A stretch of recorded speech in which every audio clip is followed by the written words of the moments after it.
macro currency signals. There is a moment in every cycle when the market reveals what it has been hiding, not through headlines, not through breaking news, not through analysts suddenly discovering something they ignored for years, but through structure, through ratios that stop compressing, through spreads that refuse to stay buried, through earnings that cannot be explained away anymore. And we are standing at one of those moments right now. For over a decade, precious metals investors have been conditioned to think in a narrow way. Buy the metal, ignore the producers, avoid the volatility, stay safe. That was the script. That was the memory burned into portfolios after the financial crisis. Metals good, miners dangerous. End of discussion. But markets don't reward memory. They reward positioning ahead of structural shifts. And what we're seeing right now is not a small shift. It's not a seasonal trade. It's not a speculative bounce. It's a repricing event in its early stages. Before we go any further, if this breakdown is resonating, make sure you're subscribed and notifications are on. Staying early matters in moments like this. Drop a comment below and tell me where you're tuning in from and what time it is on your side of the world. This conversation is global, and it's always powerful to see how wide the reach really is. Now, let's come back to what just happened. For decades, the value of mining companies relative to the metals they produce lived inside a stable historical range. It wasn't perfect, it wasn't smooth, but it had boundaries. The relationship oscillated within a recognizable box. When it dipped too low, it rebounded. When it stretched too high, it corrected. That rhythm persisted through inflation cycles, recessions, commodity booms, and monetary tightening.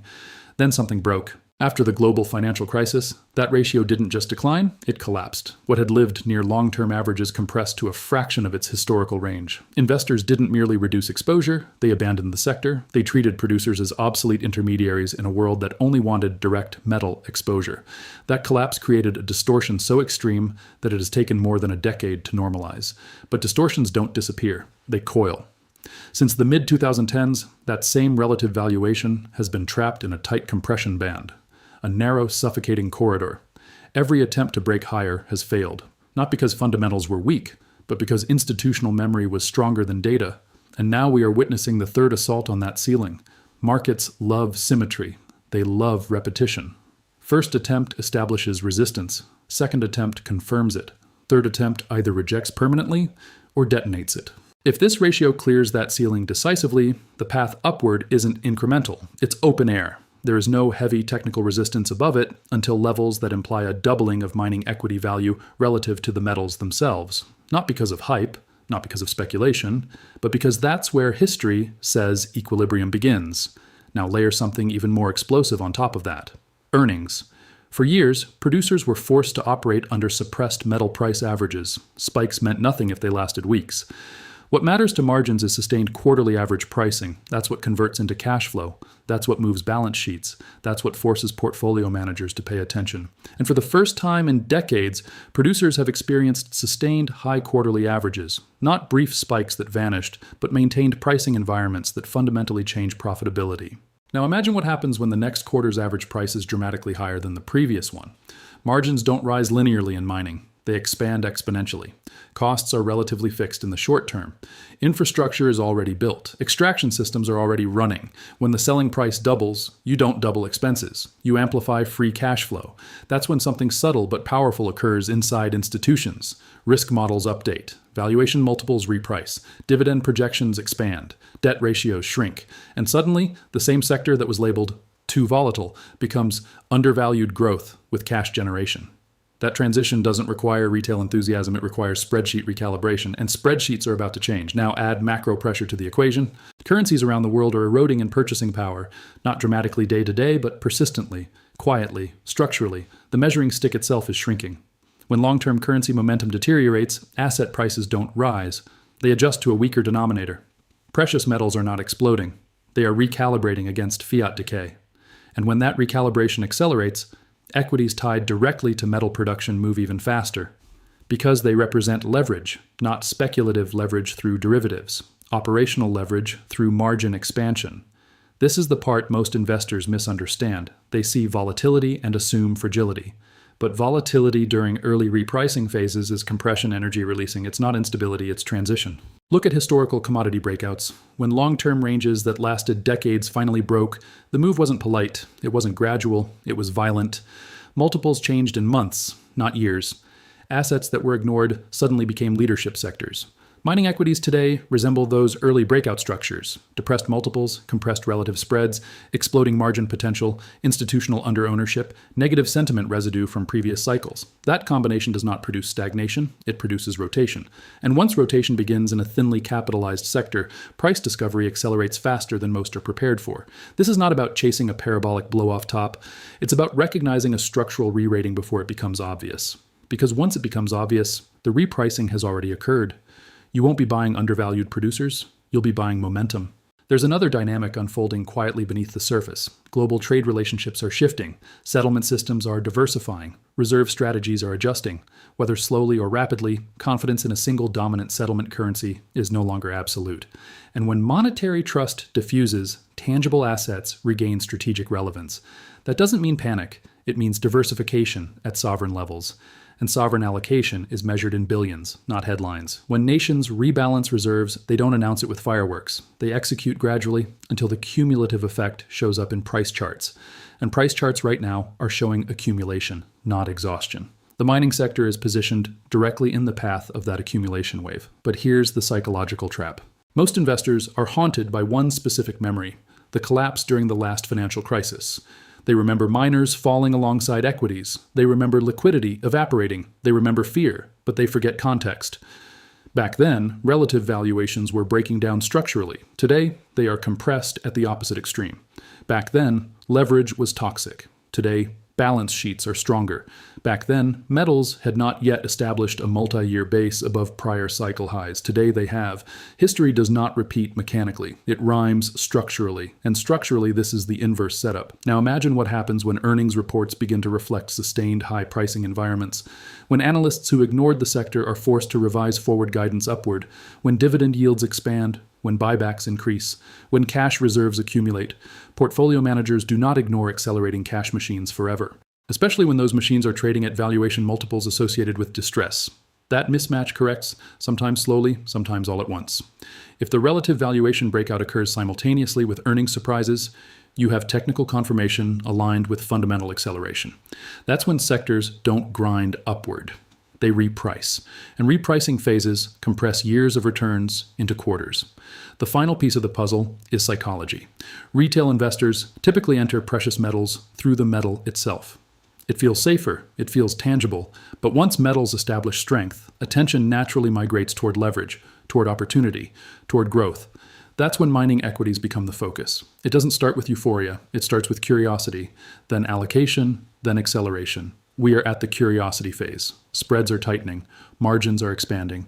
Currency momentum is deteriorating. Institutional exposure remains light. And structural ceilings are being tested for the third time. That combination does not produce stagnation. It produces breakout probability. The reason these silver miners will soon outperform every other trade in precious metals is not hype. It's mathematics. It's structure. It's mean reversion on a scale that has been building for over a decade. And when decade-long compressions release, they do not whisper. They shock. There's a moment in every cycle when the smart money narrative collapses, when cautious positioning turns into forced allocation, when the same managers who ignored a sector for years suddenly need exposure, not because they want it, but because performance demands it. And silver miners are moving straight into that zone. Let's zoom out. For years, capital has lived inside a narrow hallway. Mega-cap equities, passive index flows, tech concentration, momentum chasing the same names over and over again. That worked in a disinflationary, liquidity-heavy environment. It rewarded scale and narrative over scarcity. But that hallway is narrowing.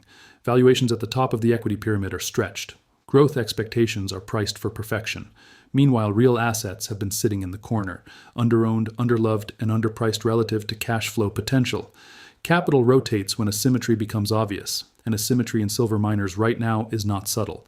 You have metal prices establishing higher structural floors. You have cost bases built during suppressed pricing regimes. You have improving balance sheets. You have low institutional ownership. And you have relative valuation spreads sitting near multi-decade compression levels. That is not a mature trade. That is an early-stage re-rating. Now layer in the gold to silver relationship.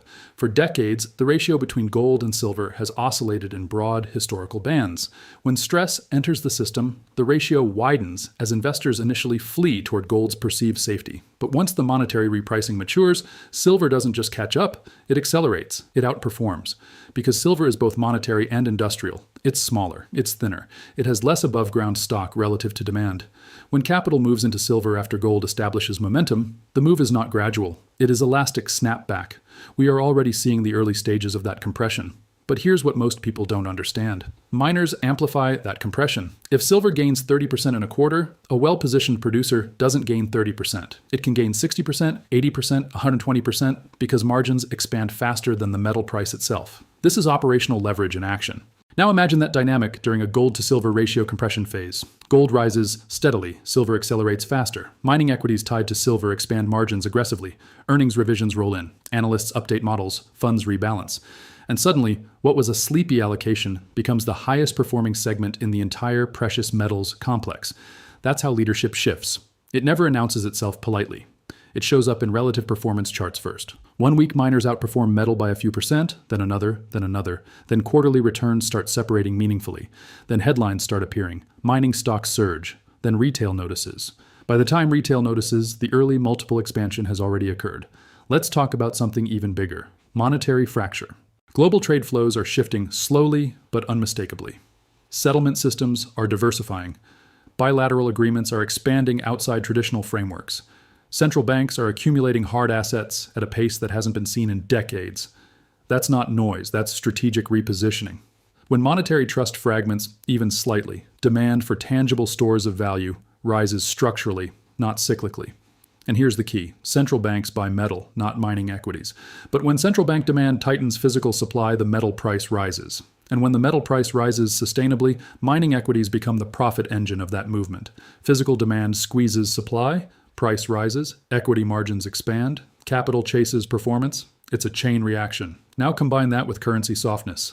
When the dominant reserve currency weakens structurally, emerging markets gain breathing room. Commodity exporting nations gain leverage. Resource sectors benefit disproportionately. A weaker currency environment amplifies commodity cycles, and silver sits at the intersection of monetary hedge and industrial necessity. It is used in energy transition infrastructure, electronics, advanced manufacturing, defense applications, medical systems.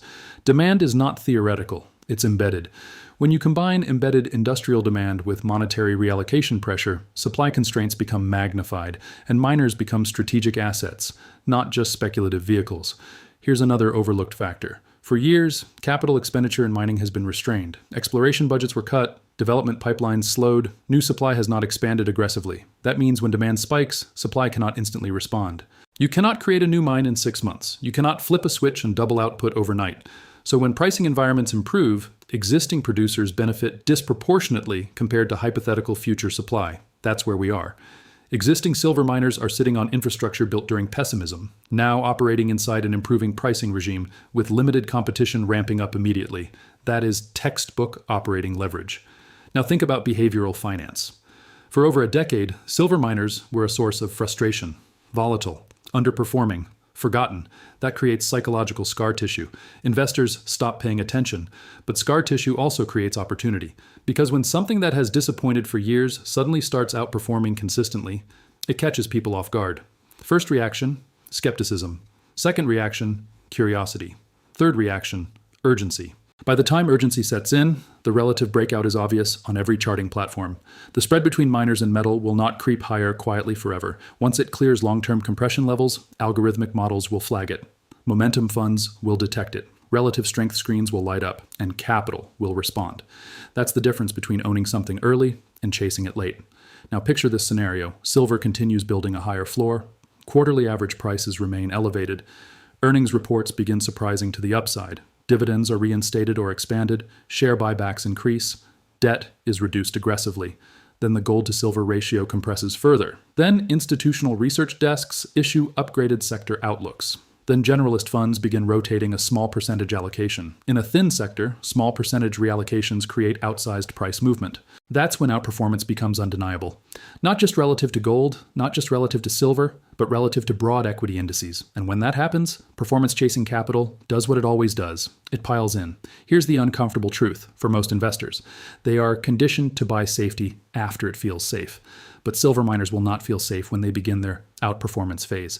They will feel volatile. They will feel aggressive. They will feel extended. And that's exactly what early stage leadership looks like.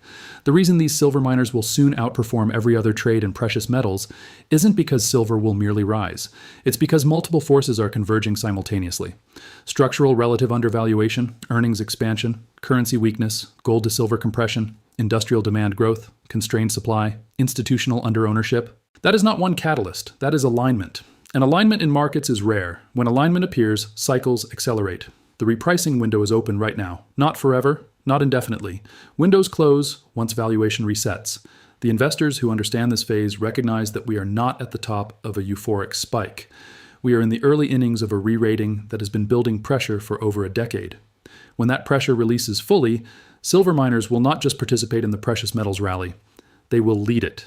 And leadership is where performance lives. And here's the part that matters most. Cycles don't ring a bell at the beginning. They only ring one at the top. Right now, nothing about silver miners feels euphoric. There are no taxi drivers pitching them, no mainstream anchors screaming about them, no late-night segments celebrating them as the can't-miss trade. That silence is not weakness. It's opportunity. Because the greatest outperformance phases in market history always begin in discomfort. They begin when conviction is thin, when participation is narrow, when memory of past pain still lingers in the background. Silver miners are sitting at the intersection of structural undervaluation and accelerating fundamentals. The metals are establishing higher realities. Margins are expanding. Ratios are compressing. Capital flows are shifting. And most investors are still anchored to the last cycle's trauma. That gap between perception and reality is where generational trades are born. Understand what's unfolding here. If metals continue higher, miners don't just rise, they amplify. If gold stabilizes at elevated levels, silver accelerates. If silver accelerates, operating leverage explodes. If operating leverage explodes, earnings surprise. If earnings surprise, institutions reallocate. If institutions reallocate, performance compounds. And once performance compounds, capital chases it. That chain reaction doesn't move in straight lines. It moves in bursts, and those bursts are violent enough to leave late entrants stunned, wondering how something they ignored for years suddenly became the best performing segment in the entire precious metals space. This isn't about hype. It's about alignment. It's about recognizing when a decade of compression is ending. It's about understanding that markets reward positioning before the breakout, not applause after it. Silver miners have spent years buried under skepticism, mispricing, and neglect. Now they're positioned to become the highest beta expression of a monetary and industrial repricing that is only just beginning. When the spread expands, when the margins hit earnings reports, when the gold to silver ratio compresses further, when capital finally rotates, it won't be subtle. And by the time it feels obvious, the outperformance will already be underway. The question isn't whether silver miners can outperform. The question is whether you recognize the setup before the crowd does. Because once this cycle accelerates, you won't be debating if they're cheap. You'll be asking how high they can go, and by then, the easy part of the move will already be gone.